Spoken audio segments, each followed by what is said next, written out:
നമസ്കാരം.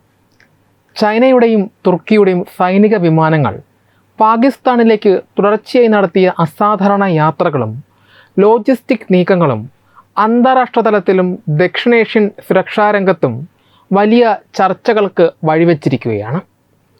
വെറും 60 മണിക്കൂറിനുള്ളിൽ പാകിസ്ഥാനിലെ തന്ത്രപ്രധാനമായ വ്യോമതാവളങ്ങളിലേക്ക് ചൈനീസ് തുർക്കി സൈനിക ട്രാൻസ്പോർട്ട് വിമാനങ്ങൾ നടത്തിയ നിരന്തരമായ സർവീസുകൾ പുതിയൊരു പ്രതിരോധ കൂട്ടുകെട്ടിൻ്റെയും ആയുധ കൈമാറ്റത്തിൻ്റെയും സൂചനയായിട്ടാണ് സുരക്ഷാ ഏജൻസികൾ വിലയിരുത്തുന്നത്.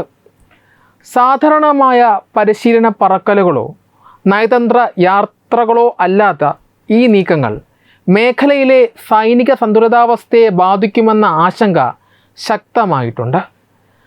റാവൽപിണ്ടിക്ക് സമീപമുള്ള നൂർഖാൻ എയർബേസ്, കറാച്ചിയിലെ മസ്രൂർ എയർബേസ് എന്നിവിടങ്ങളിലാണ് ചൈനീസ് മിലിറ്ററി ട്രാൻസ്പോർട്ട് വിമാനങ്ങൾ പ്രധാനമായും ഇറങ്ങിയത്. ഇതിനൊപ്പം തുർക്കിയുടെ സൈനിക വിമാനങ്ങളും ഈ എയർബേസുകളിൽ നിരന്തരമായി ലാൻഡ് ചെയ്തു. വിമാനങ്ങളിൽ കൊണ്ടുവന്ന കൃത്യമായ കാർഗോ എന്താണെന്ന് ഔദ്യോഗികമായി പുറത്തു വന്നിട്ടില്ല എങ്കിലും അത് അത്യാധുനിക ഡ്രോണുകൾ, വ്യോമ പ്രതിരോധ സംവിധാനങ്ങൾ, മിസൈൽ ഘടകങ്ങൾ, മറ്റ് സുപ്രധാനമായ പ്രതിരോധ സാമഗ്രികൾ എന്നിവയാണെന്നാണ് രഹസ്യാന്വേഷണ വൃത്തങ്ങൾ നൽകുന്ന സൂചന. കഴിഞ്ഞ വർഷം ഇന്ത്യയുമായുണ്ടായ സൈനിക ഏറ്റുമുട്ടലിൽ പാകിസ്ഥാന് നേരിടേണ്ടി വന്ന തിരിച്ചടികളുടെ പശ്ചാത്തലത്തിൽ തങ്ങളുടെ നഷ്ടപ്പെട്ട സൈനിക കരുത്ത് തിരിച്ചുപിടിക്കുകയോ നിലവിലുള്ള ആയുധശേഖരം നവീകരിക്കുകയാണ് പാകിസ്ഥാൻ ഈ നീക്കങ്ങളുടെ ലക്ഷ്യമിടുന്നത്. പാകിസ്ഥാൻ്റെ പ്രതിരോധ മേഖലയിൽ ചൈനയും തുർക്കിയും ഇതിനോടകം തന്നെ നിർണായകമായ പങ്കാളികളാണ്. പാകിസ്ഥാന് ആവശ്യമായ യുദ്ധവിമാനങ്ങളും മിസൈലുകളും എയർ ഡിഫൻസ് സംവിധാനങ്ങളും നൽകി പോരുന്നത് പ്രധാനമായും ചൈനയാണ്. കഴിഞ്ഞ വർഷത്തെ ഇന്ത്യ പാക് സംഘർഷവേളയിൽ പാകിസ്ഥാന് സാങ്കേതിക സഹായങ്ങൾ നൽകാൻ ചൈനീസ് വ്യോമയാന വിദഗ്ധർ എത്തിയത് വലിയ വാർത്തയായിരുന്നു. ഇതിനു പുറമെ ഡ്രോണുകൾ, നാവൽ പ്ലാറ്റ്ഫോമുകൾ, അത്യാധുനിക എയ്റോസ്പേസ് സാങ്കേതിക വിദ്യകൾ എന്നിവയിലൂടെ തുർക്കിയും പാകിസ്ഥാനുമായി പ്രതിരോധ സഹകരണം ശക്തമാക്കി വരികയാണ്. തുർക്കിയുടെ 5ാം തലമുറ യുദ്ധവിമാനമായ കാൻ പദ്ധതിയിൽ 200ഓളം പാകിസ്ഥാൻ എഞ്ചിനീയർമാർ പങ്കാളികളാണ് എന്ന വിവരവും ഈ ബന്ധത്തിൻ്റെ ആഴം വ്യക്തമാക്കുന്നതാണ്. ഈ സംഭവ വികാസങ്ങൾക്ക് കൂടുതൽ ഗൗരവം നൽകുന്നത് ഓഗസ്റ്റ് 7-ാം തീയതി പാകിസ്ഥാൻ, തുർക്കി, സൗദി അറേബ്യ എന്നീ രാജ്യങ്ങൾ തമ്മിൽ ഒപ്പുവെച്ച മക്ക ജോയിൻറ്റ് ഡിഫൻസ് എഗ്രിമെൻ്റാണ്. നാറ്റോ മാതൃകയിൽ രൂപീകരിച്ച ഈ കൂട്ടായ്മ പ്രകാരം ഈ 3 രാജ്യങ്ങളിൽ ഏതെങ്കിലും ഒന്നിനു നേരെ ഉണ്ടാകുന്ന സായുധ ആക്രമണം 3 രാജ്യങ്ങൾക്കുമെതിരായുള്ള ആക്രമണമായി കണക്കാക്കപ്പെടും. ഔദ്യോഗികമായി ഇതൊരു പ്രതിരോധ കരാറാണെന്ന് അവകാശപ്പെടുന്നുണ്ട് എങ്കിലും പശ്ചിമേഷ്യയിലെയും ദക്ഷിണേഷ്യയിലെയും മാറുന്ന രാഷ്ട്രീയ സമവാക്യങ്ങളുടെ പശ്ചാത്തലത്തിൽ ഈ കരാറും ഇപ്പോഴത്തെ രഹസ്യ വ്യോമ നീക്കങ്ങളും തമ്മിൽ ശക്തമായ ബന്ധമുണ്ട് എന്നാണ് വിദഗ്ധർ കരുതുന്നത്. ചുരുക്കത്തിൽ ചൈനയും തുർക്കിയും പാകിസ്ഥാനുമായി ചേർന്ന് പുതിയൊരു തന്ത്രപ്രധാനമായ സൈനിക അച്ചുതണ്ട് രൂപപ്പെടുത്തുന്നതിൻ്റെ വ്യക്തമായ സൂചനയാണ് ഈ 60 മണിക്കൂർ നീണ്ട വ്യോമ പ്രവർത്തനങ്ങൾ നൽകുന്നത്. പാകിസ്ഥാൻ നടത്തുന്ന ഈ വലിയ തോതിലുള്ള സൈനിക തയ്യാറെടുപ്പുകളെയും ആയുധ ശേഖരണങ്ങളെയും ഇന്ത്യൻ സുരക്ഷാ ഏജൻസികൾ അതീവ ജാഗ്രതയോടെയാണ് നിരീക്ഷിക്കുന്നത്. അതിർത്തിയിലെ സുരക്ഷയും രാജ്യത്തിൻ്റെ പ്രതിരോധ സജ്ജീകരണങ്ങളും കൂടുതൽ ശക്തമാക്കേണ്ടതിൻ്റെ ആവശ്യകതയാണ് ഇത്തരം സംഭവങ്ങൾ വീണ്ടും ഓർമ്മപ്പെടുത്തുന്നത്. ചൈനയുടെയും തുർക്കിയുടെയും സൈനിക വിമാനങ്ങൾ പാകിസ്ഥാനിലേക്ക് തുടർച്ചയായി നടത്തിവരുന്ന അസാധാരണമായ ലോജിസ്റ്റിക് നീക്കങ്ങളും ആയുധക്കടത്ത് സംബന്ധിച്ച ഭീഷണികളും ദക്ഷിണേഷ്യൻ സുരക്ഷാ രംഗത്ത് വലിയ ഗൗരവത്തോടെയാണ് നിരീക്ഷിക്കപ്പെടുന്നത്. അന്താരാഷ്ട്ര തലത്തിലും പ്രാദേശിക തലത്തിലും രൂപപ്പെടുന്ന പുതിയ രാഷ്ട്രീയ സൈനിക സമവാക്യങ്ങളുടെ പശ്ചാത്തലത്തിൽ ചൈനയുടെയും പാകിസ്ഥാൻ്റെയും ഇത്തരം നീക്കങ്ങളെ സസൂക്ഷ്മം വീക്ഷിക്കുകയും ഏതൊരു വെല്ലുവിളിയെയും നേരിടാൻ പൂർണ്ണ സജ്ജവുമാണ് ഭാരതം. പാകിസ്ഥാനും ചൈനയും തുർക്കിയും തമ്മിലുള്ള പ്രതിരോധ സഹകരണം പുതിയ ഉയരങ്ങളിലെത്തിയിരിക്കുന്ന ഘട്ടത്തിലാണ് ഇത്തരം 60 മണിക്കൂർ വരെ നീണ്ട വ്യോമ പ്രവർത്തനങ്ങൾ റിപ്പോർട്ട് ചെയ്യപ്പെട്ടിരിക്കുന്നത്.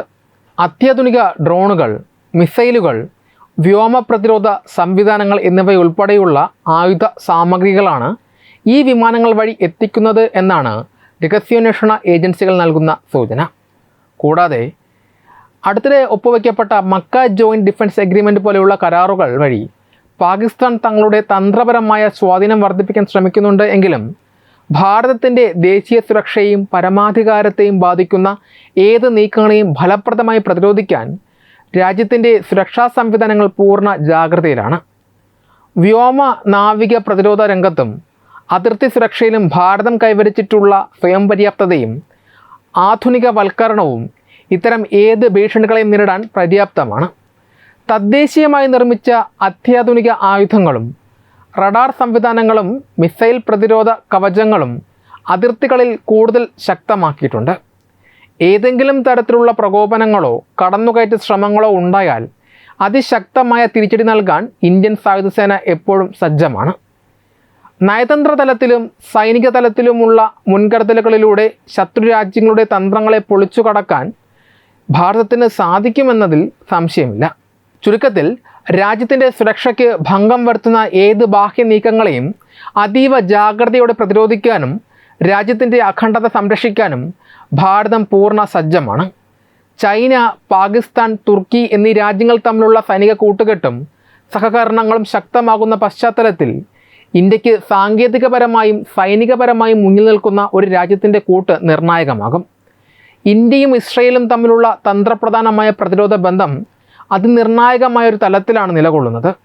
ഇരു രാജ്യങ്ങളും തമ്മിലുള്ള ബന്ധം കേവലം ഒരു സാധാരണ നയതന്ത്ര തലത്തിൽ നിന്ന് മാറി ആധുനിക സാങ്കേതിക വിദ്യ, കൃത്രിമ ബുദ്ധി, സൈബർ സുരക്ഷ, സംയുക്ത ആയുധ ഉൽപ്പാദനം എന്നിവ ഉൾപ്പെടുന്ന ഒരു പ്രത്യേക പ്രതിരോധ പങ്കാളിത്തമായി ഇതിനോടകം തന്നെ വളർന്നു കഴിഞ്ഞിട്ടുണ്ട്. അതിനാൽ ഏതെങ്കിലും ഒരു ബാഹ്യസഖ്യത്തിൻ്റെ പേരിൽ മാത്രമല്ല, മറിച്ച് ദീർഘകാലമായുള്ള വിശ്വാസത്തിൻ്റെയും പരസ്പര താൽപ്പര്യങ്ങളുടെയും അടിസ്ഥാനത്തിൽ ഇന്ത്യയും ഇസ്രയേലും തമ്മിലുള്ള പ്രതിരോധ സഹകരണം കൂടുതൽ ശക്തമാകാൻ തന്നെയാണ് സാധ്യത. ഇന്ത്യയുടെ ഏറ്റവും വലിയ പ്രതിരോധ പങ്കാളികളിൽ ഒന്നാണ് ഇസ്രയേൽ. അത്യാധുനിക ഡ്രോണുകൾ, വ്യോമ പ്രതിരോധ സംവിധാനങ്ങൾ, മിസൈലുകൾ, റഡാർ സാങ്കേതികവിദ്യകൾ എന്നിവയുടെ എല്ലാം മുഖ്യ വിതരണക്കാരിൽ പ്രമുഖരാണ് ഇസ്രയേൽ കമ്പനികൾ. കാർഗിൽ യുദ്ധം മുതൽ ഇന്ത്യക്ക് പ്രതിസന്ധി ഘട്ടങ്ങളിൽ നിർണായകമായ രഹസ്യാന്വേഷണ വിവരങ്ങളും ആയുധ സഹായങ്ങളും നൽകിയിട്ടുള്ള രാജ്യമാണ് ഇസ്രയേൽ. പാകിസ്ഥാനും ചൈനയും ഉയർത്തുന്ന സുരക്ഷാ വെല്ലുവിളികളെ ഫലപ്രദമായി പ്രതിരോധിക്കാൻ ഇന്ത്യക്ക് ആവശ്യമായ ആധുനിക സജ്ജീകരണങ്ങൾ കൈമാറുന്നതിൽ ഇസ്രയേലുമായിട്ടുള്ള സഹകരണം വലിയ തോതിൽ സഹായിക്കുന്നുണ്ട്. ആത്മനിർഭർ ഭാരത് പദ്ധതിയുടെ ഭാഗമായി ഇന്ത്യയിൽ തന്നെ പ്രതിരോധ ഉപകരണങ്ങൾ സംയുക്തമായി നിർമ്മിക്കുന്നതിനുള്ള നിരവധി പദ്ധതികൾ ഇരു രാജ്യങ്ങളും തമ്മിൽ സജീവമായി നടപ്പിലാക്കുന്നുണ്ട്.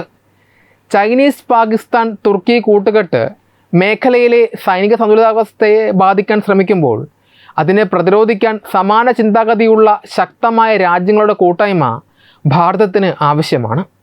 പശ്ചിമേഷ്യയിലെയും ഏഷ്യയിലെയും തന്ത്രപ്രധാനമായ നീക്കങ്ങളിൽ അമേരിക്കയും ഇസ്രയേലുമായി ചേർന്ന് പ്രവർത്തിക്കുന്ന I2U2 കൂട്ടായ്മയും ഇന്ത്യ പസഫിക് മേഖലയിലെ സമാധാനവും സുരക്ഷയും ലക്ഷ്യമിട്ടുള്ള മറ്റ് നയതന്ത്ര കൂട്ടായ്മകളും ഇന്ത്യയുടെ സ്ഥാനം കൂടുതൽ സുരക്ഷിതമാക്കുന്നു. ഭീകരവാദത്തെ പ്രതിരോധിക്കുന്നതിലും അതിർത്തി സുരക്ഷ ശക്തമാക്കുന്നതിലും ഇസ്രയേലിൻ്റെ സൈനിക അനുഭവ സമ്പത്ത് ഇന്ത്യ നിരന്തരം പ്രയോജനപ്പെടുത്തുന്നുണ്ട്. ചുരുക്കത്തിൽ ചൈന, പാകിസ്ഥാൻ, തുർക്കി അച്ചുതണ്ടിൻ്റെ ഏത് നീക്കങ്ങളെയും കൃത്യമായി നിരീക്ഷിക്കാനും അവയ്ക്ക് ശക്തമായ പ്രതിരോധം തീർക്കാനും ഇന്ത്യയും ഇസ്രയേലും തമ്മിലുള്ള തന്ത്രപ്രധാനമായ സഹകരണം കൂടുതൽ ദൃഢമാകാനാണ് സാധ്യത. ദേശീയ സുരക്ഷയെയും പരമാധികാരത്തെയും ബാധിക്കുന്ന ഏതൊരു ഘട്ടത്തിലും പരസ്പരം താങ്ങായി നിൽക്കാൻ തയ്യാറുള്ള ഉറ്റ സുഹൃത്തുക്കളെന്ന നിലയിൽ ഇരു രാജ്യങ്ങളും തമ്മിലുള്ള പ്രതിരോധ പങ്കാളിത്തം വരും കാലങ്ങളിൽ കൂടുതൽ പുതിയ തലങ്ങളിലേക്ക് വ്യാപിക്കുമെന്നത് ഉറപ്പായ കാര്യമാണ്. ഈ വാർത്തയെക്കുറിച്ചുള്ള നിങ്ങളുടെ അഭിപ്രായങ്ങൾ കമൻറ്റുകളായി രേഖപ്പെടുത്തുക. വീഡിയോ ഇഷ്ടമായി ലൈക്ക് ചെയ്യുക, ഷെയർ ചെയ്യുക. കൂടുതൽ വാർത്തകൾക്കായി ഞങ്ങളുടെ ചാനൽ സബ്സ്ക്രൈബ് ചെയ്യുക. വെബ് ഡെസ്ക് തത്വമൈ ന്യൂസ്. HIV അണുബാധ സന്തോഷപൂർണമായ ഒരു ജീവിതത്തിന് തടസ്സമല്ല. HIV അണുബാധയ്ക്ക് ഫലപ്രദമായ ചികിത്സ ഇന്ന് ലഭ്യമാണ്. ഇതിന് യഥാസമയം അണുബാധ കണ്ടെത്തുന്നതും കാലേക്കൂട്ടി ചികിത്സ നടത്തേണ്ടതും അത്യാവശ്യമാണ്. സൗജന്യമായ ചികിത്സയും മാർഗനിർദ്ദേശങ്ങളും സർക്കാർ ആശുപത്രികളിലെ ART അഥവാ ഉഷസ് കേന്ദ്രങ്ങളിൽ ലഭ്യമാണ്. ആരോഗ്യ സംരക്ഷണം ഓരോരുത്തരുടെയും ഉത്തരവാദിത്തമാണ്.